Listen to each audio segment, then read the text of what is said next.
We begin at 5 with new developments in the case of a missing mother from Massachusetts. Thank you for joining us. I'm Shannon Heggie. I'm Mike Montecalvo. That woman's husband is behind bars tonight. Brian Walsh faced a judge in Quincy this morning.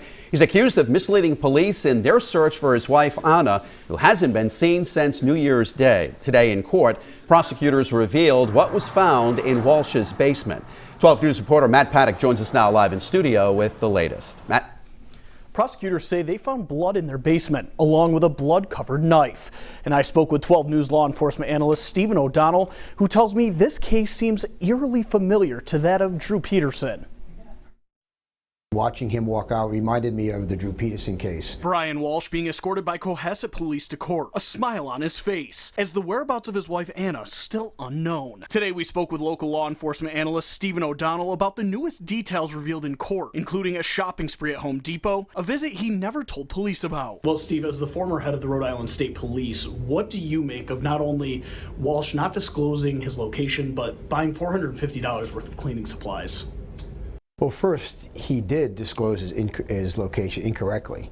Obviously, all the stories that he's given police that he's saying he's cooperating, those aren't panning out. And O'Donnell says it's those false claims of where he had and hadn't been that got him charged with misleading police. These various statements caused a delay in the investigation, to the point that during the time frame when he didn't report his wife and gave various statements, that allowed him time to either clean up evidence, dispose of evidence. But the disappearance getting more mysterious. Anna Walsh was last seen the morning of New Year's Day. Brian Walsh telling police his wife had left at around 6 in the morning to head to work in D.C. But her cell phone pinging its location both on New Year's Day and the day after from inside of the Walsh's home. It's fascinating in the sense that on the first, she's supposed to go away to work. She shouldn't show up at work. He doesn't call for 3 days. But the most chilling discovery by police, blood found in the basement of the Walsh home, as well as a broken knife also covered in blood. So that's all circumstantial evidence. Then you have a bloody knife, broken bloody knife in the house. My guess is the police will test the blood that's in the house, and that blood matches her. You have even more circumstantial evidence. And the judge ordered Walsh held on $500,000 cash bail today. He's due back in court on February 9th. Reporting live in studio, Matt Paddock, 12 News.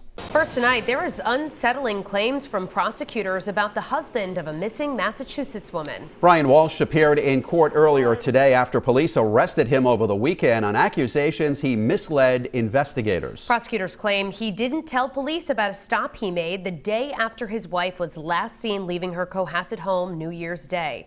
Her employer in Washington, D.C. reported her missing last Wednesday. And 12 News reporter Matt Paddock talked to our law enforcement analyst and joins us now with what prosecutors revealed in court today. Matt? Well, prosecutors say they found blood in their basement along with a knife. And 12 News law enforcement analyst Stephen O'Donnell tells me this case seems eerily familiar to that of Drew Peterson.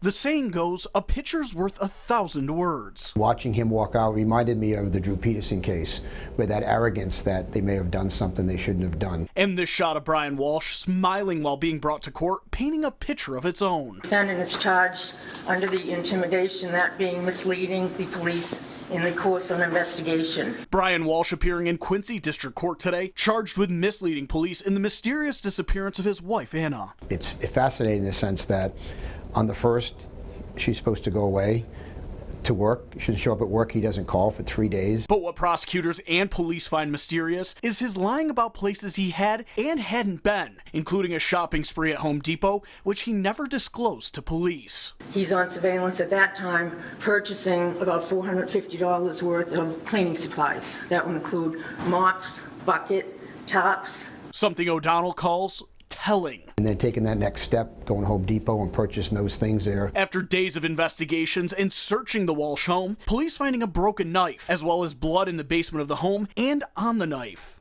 So that's all circumstantial evidence. Then you have a bloody knife, broken bloody knife in the house. My guess is the police will test the blood that's in the house, and that blood matches her. You have even more circumstantial evidence. And then the tops, and then the cleaning material, all that, it's really telling evidence against Mr. Walsh. And the judge ordering a $500,000 cash bail today, as Walsh is due back in court on February 9th. Reporting live in studio, Matt Paddock, 12 News.